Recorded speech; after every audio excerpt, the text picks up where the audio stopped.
Presentation, especially presenting to international groups, is something where most people say, don't we have someone else who could do that? And this is exactly our topic. What could go wrong when you present to an international audience? And let's face it, when you listen to this, you most likely come from an international background, most likely in the UK or in the United States. That's where most of our listeners come from when they listen to the English-speaking podcast. Very important here is that we're now going to talk about situations where you talk to an international audience and you use the language you are used to. And I especially refer to Americans and especially even more to Brits. When you present to, let's say, Germans, you use words which do not work the way you think they will. And of course, normally Germans learn by pain, but that's not the point here today. They normally learn by experience, but sometimes you could say there might be a presentation where you say, we don't have a second try, it has to work in the very first try, and this is very important that spot on we leave the meeting and everyone knows that we're on the same page and that we talk about the same issues, aspects, and challenges. I'll just give you a couple of examples. Many of you know that for a long time I lived in London. I'm still visiting London very frequently. And during the time in London, I realized that presenting is something which is culturally very, very different. And while we appreciate the humor, you will hardly find German presenters who use that kind of humor. Some people, when you look into my LinkedIn testimonial, say that I am funny. And of course, as a German, I have to say I'm not. I would lose my German citizenship if I'm funny. So when we look into the code you use, I'm going to give you examples, which I simply took as notes and I learned from experience. What do you really want to say? And of course, what should you say when you really want to get the message across? Just to start with the first example. So when you, for example, see something which you don't really like, or maybe you don't like it at all, often what you say is, could we consider some other options? What especially Germans will understand, and some of you might work in engineering because that's a quite large industry, especially in the German-speaking world. What they will think is that you basically like the idea, you simply want to have it in a slightly different way. And what you really mean is when you say, could we consider some other options? It basically means you don't like the idea. And I know it might be quite painful. So maybe if you want to make yourself feel more comfortable, you can say, look, as a Brit, I would say X, Y, Z. But to Germans, they told us I have to put it that way. Germans will not feel hurt in general when you say, I don't like the idea, we need something else. That's how we work. That's how everything works. I can just give you another example of how different the cultural perception is. So when you are British, you tut at someone when you are really angry. It is the epitome. It is the 9.5 out of 10 on a German angry scale is when someone does something which sounds like, so first I can't even hear that. Second, I don't realize what you mean. When you tut at someone, Germans think it is 0.5 on an angry scale. 9.5 on a German angry scale would be, well, we invade your country, but that's a different point. 9.5 on a German angry scale would normally means people raise their voice and maybe they might use strong language, but they would be unambiguously clear about what they mean when they are very angry, and they say it word by word.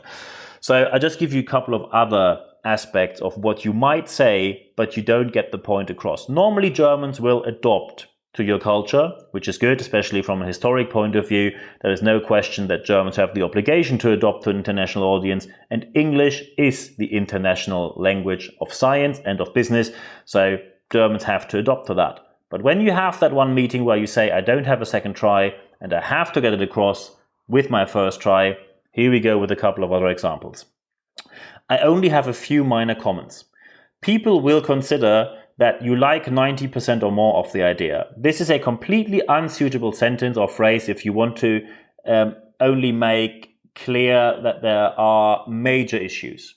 So when you say, I only have a few minor comments, you can make slight remarks, but people will think we are on a very good way. So don't use that when you want to get your point across. When you say, I almost agree, Germans will think that you agree, because they will translate, and in German it means that you 99% agree. And when you say as a Brit, I almost agree, it means you don't agree. We know that. The same applies to when you say, I hear what you say. I hear what you say in German is a confirmation. We think you agree with me. You hear what I say and you like it. And you mean the exact opposite. So it's very important that you say, what you could say if you still want to be polite, you say, I hear what you say, still I have a different opinion, I have a different point of view. The more indirect you become, the less people will get it. The same applies to with the greatest respect. Let's face it, when you as a Brit tell me with the greatest respect, you don't respect me at all. So why say it? When you do that in an international context, you will not get your point across. The same applies when you do something which is indirect. For example, when you say, oh, I'll bear it in mind. Well, we know you won't. You basically will never, ever think about it again. Or when you say, I'm pretty sure that's my fault, and then you keep saying something else, you basically think it's not your fault, it's my fault. So why don't you tell me? Germans can handle that. When you tell a German, I think there's an error on your slide, you should put it that way, people appreciate the feedback.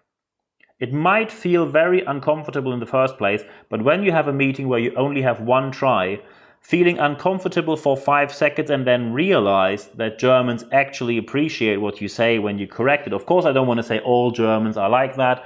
And of course, someone will tell me, oh, I know a German who's not like that. But the vast majority of people are used from school to the further education system that feedback is very straightforward. So let's go to the other aspect. When you say that's not bad, most people think, especially Germans, will think it is pretty bad, but it's not a complete catastrophe. When Brits say that's not bad, that's basically British excitement in a cup, in a nutshell. So you don't get more excited than that's not bad. You basically mean that's pretty good. So say that's pretty good or say that's good. So people actually know what you mean. Same applies when you say that is a very brave proposal. A very brave proposal will be perceived very positive from German-speaking listeners, because that's a brave proposal. The word brave, when they translate it in their brain, they will think that you say, oh, it's innovative, it's a step forward, it is a brilliant idea, we should go down that way. What you mean is when you say that's a very brave proposal, you want to say that isn't even remotely an option, we are going down that way. You basically lost your mind over it. So when you say it's quite good, for example, and you don't mean it's quite good, then simply say, I don't quite like it, there is some work to do. Quite good will always be perceived as what you say, quite good. When you say, I would suggest, the same applies, and then of course you have to say, well, maybe you prepare a bit better, or you really tell me why we need to go down that road, but just be sure that I would suggest will be seen as a very, very minor comment on something. The worst of it all are two aspects which Germans really don't get, and we professionally train them. So when you say this is very interesting, and we know there is only one superlative of that, when you say that's a really interesting point of view, I'm going to use strong language now, and you basically want to tell us that you think we're idiots.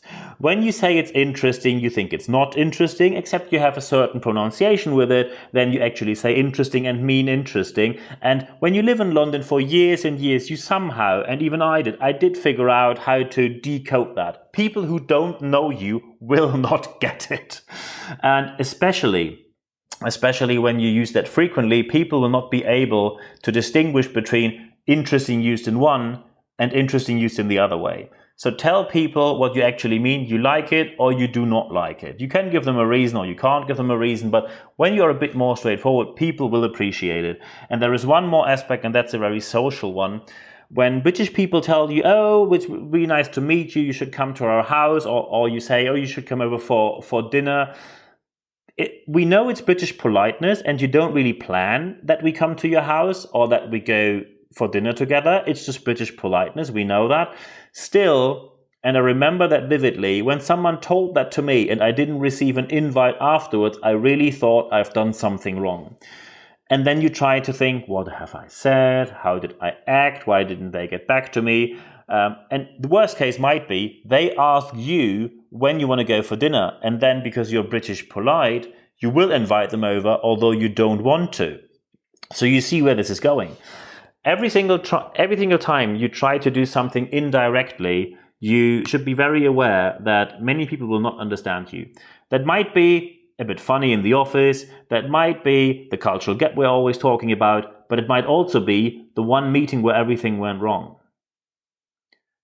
And when you have that moment where everything went wrong, you simply have to be very clear about intercultural gaps and talk about what you really mean, that you're all on the same page. And especially for Brits here, when you apply humor, I just give you an example of something that really happened.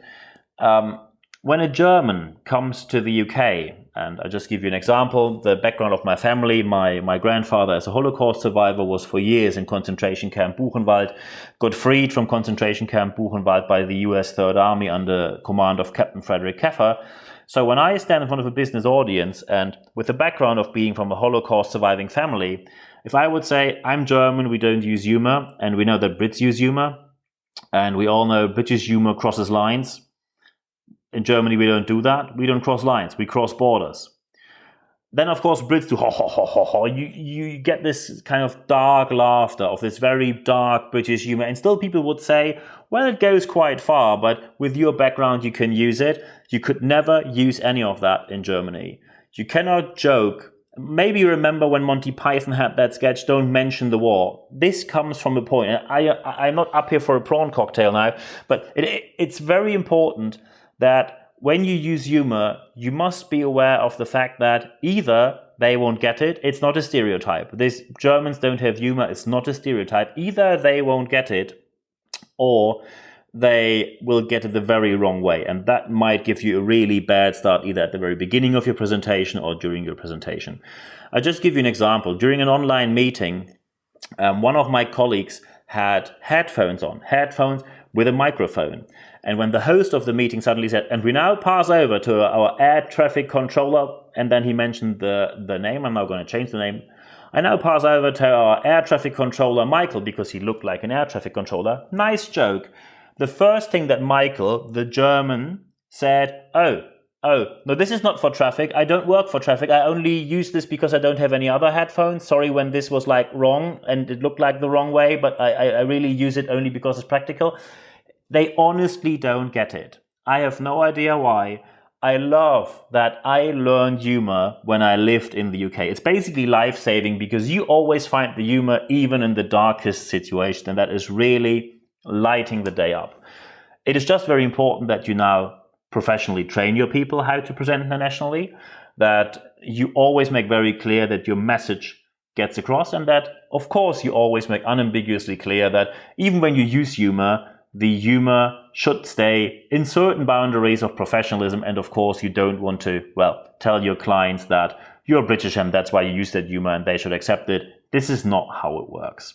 Very important now, if you want to have a chat about a presentation which is upcoming, just contact me, drop me an email so we can have a chat if you like some sort of coaching or training on it. Fair enough, of course, we can have that at any point in time given. I'm looking forward to speaking to you. Very important is now that you sit down, look at your presentations, and then think, what have I done in the past where probably the project didn't go the way we wanted it to go? And maybe I said something where I thought it is pretty clear, but to the audience I spoke to, or maybe even only to some members of our team, it wasn't as clear as I thought. I wish you all the best implementing this in your organization, in your team, and with your presentations. And for today, I say thank you very much for your time.